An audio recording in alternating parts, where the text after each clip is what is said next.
Добрый день, уважаемые туркменистанцы.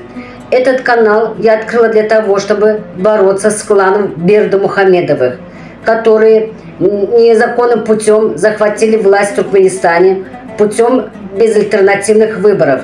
Запугивая людей, они создали полицейское государство. И это не только клан Бердымухамедовых, но и оппозиционеры, журналисты, которые представляют себя борцами за справедливость против диктатуры.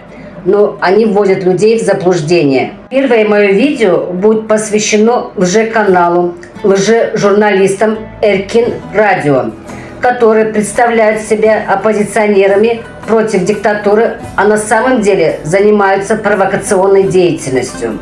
В одном из своих последних видео они оклеветали семью Гельдекяризова и Юлии Серебренник, которые заявили о том, что они боролись с диктатурой, выиграли $7 миллиардов за своих ахалтекинских скакунов, которых у них отобрали незаконным образом. Поздравляем их с победой! Своей радостью они поделились с народом, чтобы народ знал, что он имеет право, что всегда можно добиться с помощью борьбы справедливости.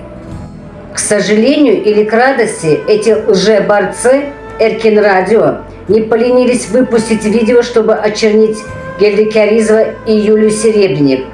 Но обидно то, что многие сограждане верят этому, хотя ни одного доказательства у них нет.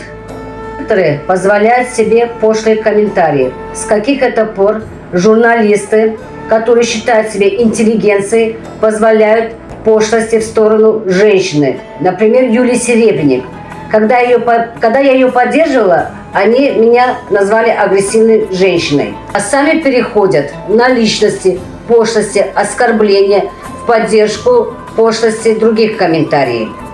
С каких это пор журналисты стали эмоционально высказывать свое мнение, хотя они должны держать нейтралитет? Оскорбляя женщину, вы оскорбляете целый народ и целую нацию. Женщина – это начало жизни. К сожалению, таких лже-оппозиционеров очень много, но об этом в других выпусках. Халкан хакы бар. Народ имеет право. Благодарю за просмотр.